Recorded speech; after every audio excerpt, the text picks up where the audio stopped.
Welcome to my toilet review of Masters of the Universe Revelation. This is an animated series that is on Netflix, and what a revelation it was! It was a revelation that this is not good. At least not this first part, because I believe Kevin Smith, the producer, said this is part one of two parts.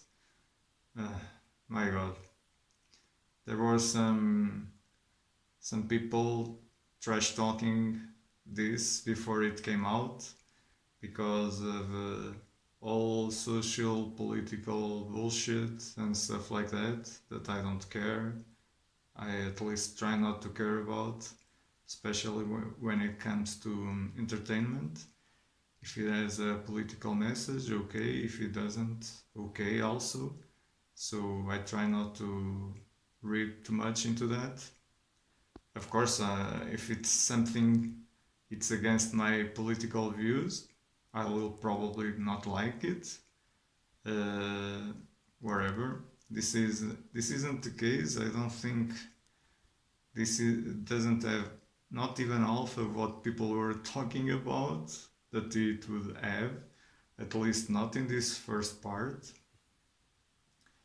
I don't think they ruined the story because of political agenda. I just think they had an idea of what they wanted to achieve, and it wasn't that well written and not that well executed. The first episode is so weird.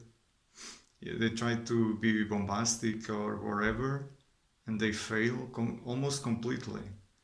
And the thing that happens in the end of the episode, it's like a decision Tila makes that, as people were talking, is mostly the main character of the season, this series, at least this season so far. She has a temper tantrum because somebody forgot to tell her something, because it was a secret. So I'm a child, like 5-year-old or less, and I'm going on a temper tantrum and make a big decision. My God, she's supposed to be an adult, I think, even if she's like a young adult. Honestly, I didn't understand the logic behind that. They should have written it in a different way, something more dramatic, more man, whatever, man. This is fantasy, badly executed.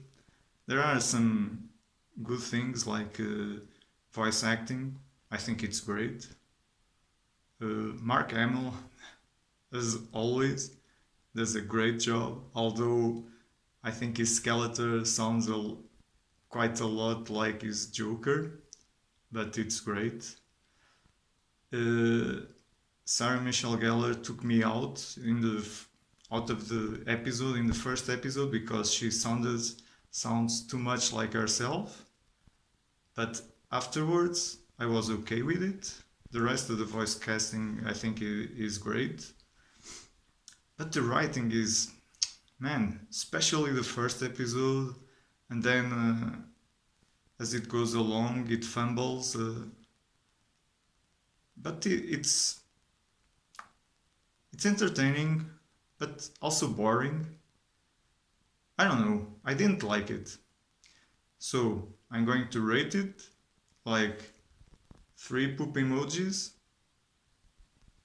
Almost 4 poop emojis. It stinks a lot. Almost just stinks, but it has shining moments. And I'm hopeful, because they have a second part, I'm hopeful that all this stinkiness can be solved in the second part.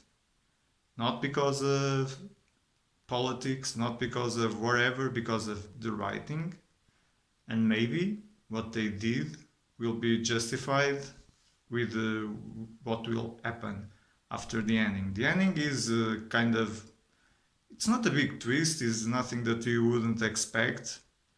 I guess especially if you if you know the characters. I mostly don't remember, just a few things. When I was a kid, I think I watched a lot. I doubt I watched all the episodes because I watched it on public TV, and when it was on, it was on. If I catched it, I would catch it. I never rewatched it. So, if you are like a fan of the original animation, maybe give this a try. If you're looking for something that is animation, but if you're expecting something like Castlevania, forget about it. But if your expectations are low, maybe give it a look. But all in all, I don't recommend it. But whatever, I will watch the next season, and then I will make my mind and give a better assessment. So now I need to flush.